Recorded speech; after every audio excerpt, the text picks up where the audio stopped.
पांडे आपका हार्दिक स्वागत अभिनंदन करती हूँ। आपका दिन शुभ हो, आपका भविष्य उज्जवल हो। माँ सरस्वती की कृपा आप पर सदा बनी रहे बेटा। आपके जीवन में मंगल ही मंगल बरसे। इन्हीं मंगल कामनाओं के साथ आज हम अपने नए लेसन की शुरुआत करेंगे। हमारा लेसन है पथ की पहचान, जिसके राइटर हैं हिंदी साहित्य जगत के हालावाद के प्रवर्तक अमिताभ बच्चन, जो 21वीं सदी के महानायक हैं। उनके पिता हरवंश राय बच्चन जी। बहुत सी रचनाएं उनकी हैं बेटा, और सब हमारे जीवन में प्रेरणास्पद हैं। जिसमें से जो पथ की पहचान है ना, तो बहुत ही मोटिवेशनल है। ये एक कविता नहीं है, बल्कि एक एक छात्र को, एक एक व्यक्ति को एक नया पथ जो है प्रशस्त करती है। हमारे जीवन के लिए, संपूर्ण जीवन के लिए प्रेरणाप्रद है ये। हम सबसे पहले हरवंश राय बच्चन जी के बारे में जान लेते हैं। इनका जन्म 27 नवंबर 2007 को प्रयागराज में हुआ था। इनके पिता का नाम प्रताप नारायण श्रीवास्तव और माता का नाम सरस्वती देवी था। इनकी प्राथमिक शिक्षा प्रयाग से ही हुई। बाद में इन्होंने अंग्रेजी से एमए किया और कैम्ब्रिज विश्वविद्यालय से डीलिट की मानद उपाधि प्राप्त की, पीएचडी किया इन्होंने। आगे चलकर ये कवि, लेखक आदि का कार्य किए और ये राज्यसभा के मनोनीत सदस्य भी बने। इनकी रचनाएं अवधी, हिंदी, अंग्रेजी तीनों भाषाएं में मिलती है बेटा। रचना इनकी बहुत प्रसिद्ध है। मधुशाला, मधुबाला, मधुकलश, निशा निमंत्रण, आकुल अंतर, प्रणयामिनी, नए पुराने झरोखे, बुद्ध का नाच घर, है ना। इनकी आत्मकथा बड़ी चर्चित है, जो 4 भागों में विभक्त है। और क्या भूलूं क्या याद करूं, नीर का निर्माण फिर बसेरे से दूर 10 बार से सोपान कर, है ना। बहुत सी इनकी रचनाएं। प्रवास की डायरी इनकी डायरी विधा की रचना है। इनके 2 पुत्र हुए, अमिताभ बच्चन और अजिताभ।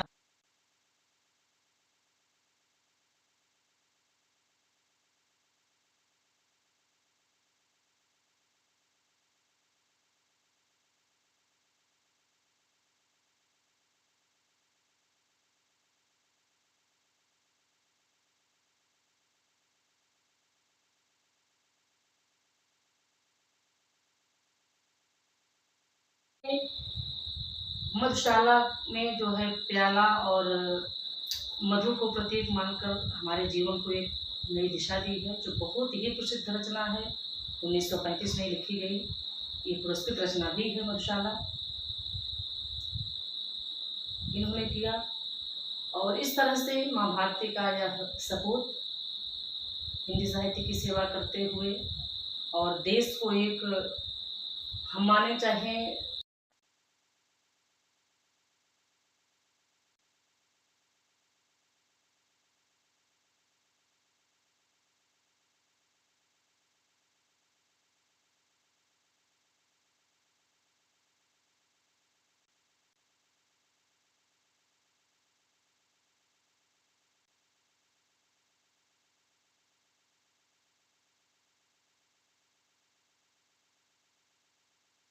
नॉलीवुड भी जा सकता है, कोई बाउंडेशन नहीं है कहाँ पहुँच जाए। ठीक है, तो इस तरह से इनको अच्छा अनेक पुरस्कार भी मिले। कौन कौन से, जैसे सरस्वती पुरस्कार और सोवियत लैंड पुरस्कार, साहित्य अकादमी पुरस्कार, भारत का पद्म भूषण पुरस्कार भी मिला इन्हें, है ना। और इनका निधन 18 जनवरी 2003 में मुंबई में हुआ। ठीक है, अब हम अपने टॉपिक पर आते हैं। हमारा टॉपिक क्या है? हमारा टॉपिक है पथ की पहचान, और ये किससे है? सतरंगिणी। इनकी एक रचना है सतरंगिणी, उसी का एक अंश है ये। किसका अंश है ये? सतरंगिणी का। क्लास 9th के लिए है, लेकिन क्लास 9th के लिए नहीं बेटा, सबके लिए है। हमको हमारे जीवन में बहुत प्रेरणा देता है ये लेसन। तो हम देखेंगे, पूर्व चलने के बटोही बाट की पहचान कर ले। पूर्व मीन्स पहले, बटोही माने रास्ते पर चलने वाला राहगीर, पथिक। बाट मीन्स होता है रास्ता, तो कैसा रास्ता, ये पगडंडी, पीएचडी या हाईवे नहीं। मान लो अगर डायरेक्टली देखो तो इसकी भी पहचान हमको पहले करनी पड़ती है। ये रास्ता कहाँ तक सही है, हाईवे कहाँ से खुला है, कहाँ से बंद है, हाईवे कहाँ से कहाँ मिलता है, हमको उसकी तो पहचान करनी पड़ेगी। लेकिन कभी इसमें उस रास्ते की बात नहीं कर रहा है, आपके जीवन पथ की बात कर रहा है, आपके जीवन के लक्ष्य की बात कर रहा है। इंटर के बाद बच्चों की कंडीशन वही होती है जो रेलवे स्टेशन पर रेलवे प्लेटफॉर्म की होती है। हम समझ नहीं पाते कि इस प्लेटफॉर्म पे कौन सी गाड़ी आई है, तो हमको जानकारी पहले से नहीं है।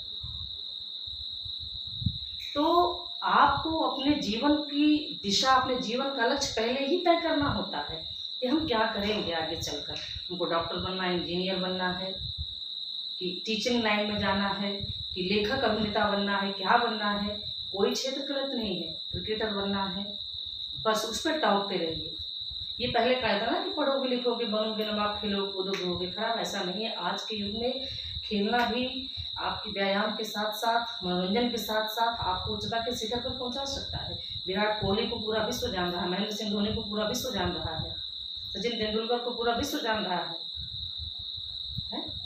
तो अच्छा, और एक एग्जाम्पल, हमारे ही गांव के बगल में एक पलिया करौदी गांव है, वहां का एक लड़का है पवन राजभर, जो बच्चों के साथ खेलता है, हमारे ही बच्चों के साथ। अभी परसों ही मिला था बच्चों से हमारे। वो बच्चा चौमरा के प्लेग्राउंड में खेलते खेलते इतना आगे निकल गया कि वो राजस्थान में खेल कर आया है। अब उसका अगला चयन बेंगलुरु के लिए हुआ है।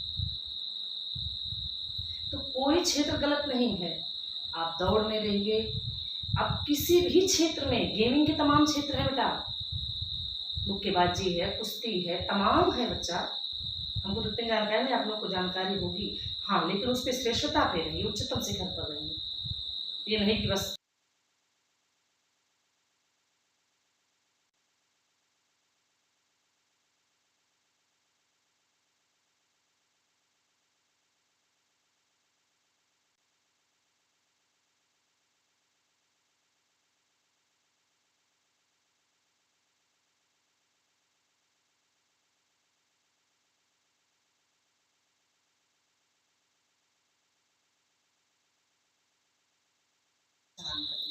ऐ जीवन पथ पर चलने वाले पथिक, उस पथ पर जाने से पहले ही तुम अपने पथ की पहचान कर लो कि तुम्हें किस पथ पर जाना है, किसमें तुम्हारा मंगल निहित है। क्योंकि क्यों कर लो, देखो हम इसका एग्जाम्पल दे रहे हैं। पुस्तकों में है नहीं छापी गई इसकी कहानी, और हर चीज हम किताबों से पढ़ लेते हैं, गूगल पे सर्च कर लेंगे, लेकिन आपके जीवन का लक्ष्य न किसी किताब में मिलेगा, न किसी गूगल पे मिलेगा। वो आपको खुद निर्धारित करना होगा कि आप अपने जीवन में आगे क्या करेंगे, है ना, आपकी रुचि किसमें है। कह रहे हैं क्योंकि किसी भी पुस्तक में आपके उस जीवन की लक्ष्य की कोई कहानी लिखी नहीं गई है, उसका निर्धारण आपको स्वयं करना है। और क्या कह रहे हैं, हाल इसका ज्ञात होता है न औरों की जबानी, और माने किसी और की जबानी, माने जुबान से, जिह्वा से, वाणी से। कह रहे हैं इसके बारे में, इसका हाल मतलब इसके बारे में किसी और के द्वारा भी आप नहीं जान सकते हैं। भाई आप में कौन सा गुण है तो आप ही जानोगे ना, आपकी रुचि किसमें आप ही जानोगे ना।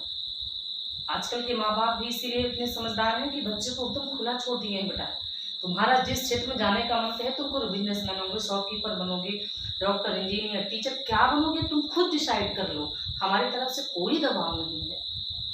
लेकिन हाँ, जो आपको करना है उसको आप करके दिखाओ, पैसा हम लगाएंगे, करिए आप, ठीक है, अच्छी बात है। माँ बाप को दबाव नहीं देना चाहिए बेटा। अच्छा, ये भी नहीं जरूरी कोई पढ़कर ही आगे बढ़े, नहीं नहीं, पढ़ाई से सब पौधा नहीं होता है। बच्चे का जिसमें रुचि है, बच्चे को पढ़ाई के साथ साथ कुछ और हुनर भी सिखाते रहिए। उसको फुटबॉल है, बॉक्सिंग है, जैसे गीत संगीत में भी उसको डाल सकते हैं। वाद्य यंत्र भी बहुत अच्छा, कोई कोई तबला बढ़िया बजाता है, कोई कुछ बढ़िया बजाता है। कहने का मतलब हर क्षेत्र से ही जिसमें आप रुचि, आप उसमें आगे बढ़िए। माँ बाप को दखल नहीं देना चाहिए, लेकिन आप भी अपने उस पर खड़े उतरिए। आप माँ बाप को धोखा मत दीजिए, उनको धोखे मत रखिए। और धोखा भी किसको देंगे, आप स्वयं को देंगे, माँ बाप को थोड़ी देंगे। जो आप समय बर्बाद कर रहे हो, उस समय को नहीं बर्बाद कर रहे हो, खुद को बर्बाद कर रहे हो, अपना भविष्य बर्बाद कर रहे हो। जो कुछ शरारती बच्चे हैं मैं उनके लिए कहना चाह रही हूँ, सबके लिए नहीं बेटा ये लाइन है। कुछ बच्चे तो उनकी समझ तो हमसे आपसे भी बहुत आगे है, प्रकृति प्रदत्त तो गॉड गिफ्टेड बच्चे हैं, वो जीनियस माइंड है, तो बहुत दूर की सोचते हैं।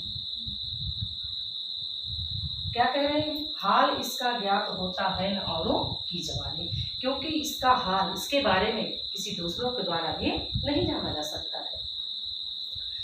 और क्या कह रहे हैं, अनगिनत, अन माने ये नकारात्मक का बोध कराता है, गिनत माने गिनती, राही माने बटोही या पथिक, इस राह से गए, कहते हैं इस जीवन पथ पे अनेक राही गए, उनकी गिनती हम नहीं कर सकते हैं, इतने लोग आए गए। भाई आज से सृष्टि थोड़ी चल रही है, बहुत दिन से चल रही है। तो कह रहे हैं कि इस रास्ते पर अनेक अनगिनत राही गए और उनका पता क्या, उसमें से हर किसी का आपको पता नहीं है। बहुत से लोग आए गए, सबके बारे में थोड़ी जान सकते हैं, लेकिन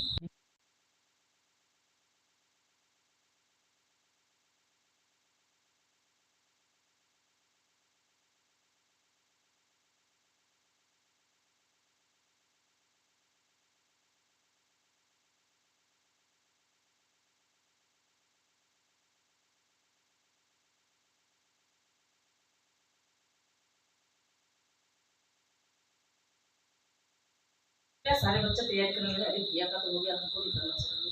कम पढ़ने वाला बच्चा भी लग जाएगा, अरे भैया का हो गया, दीदी का हो गया, हमको भी करना चाहिए। तो वही कह रहे हैं कि इस रास्ते से अनेक लोग आए गए, सबका नहीं पता है, लेकिन कुछ विशेष व्यक्ति जो इस रास्ते से गए वो चले तो गए, परंतु अपने पदचिन्ह, अपने निशानी इस रास्ते पर छोड़ गए। जैसे हमारे जीवन के परम आदर्श स्वामी विवेकानंद जी, रामकृष्ण परमहंस जी हैं, तमाम क्रांतिकारी हैं, जैसे भगत सिंह हुए, और ये APJ अब्दुल कलाम जी हुए, चंद्रशेखर आजाद जी हुए, बहुत से लोग हैं बेटा, कितनी गिनती हम करेंगे, अनगिनत है। हमको उनसे कुछ सीखना चाहिए, कुछ प्रेरणा लेनी चाहिए उनके जीवन से।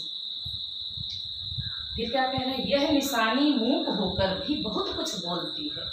कह रहे वह निशानी कुछ कहती तो नहीं है, एकदम शांत रहती है, लेकिन वह निशानी शांत होकर भी बहुत कुछ कह जाती है।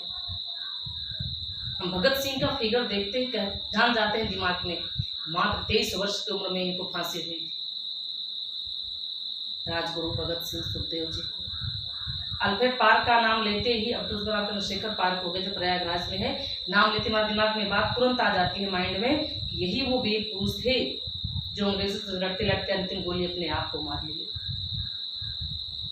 वो स्टेचू चुप है, उनकी कुछ नहीं बोल रही है, लेकिन हमारे दिमाग में बहुत कुछ बता जाते हैं उनके बारे में।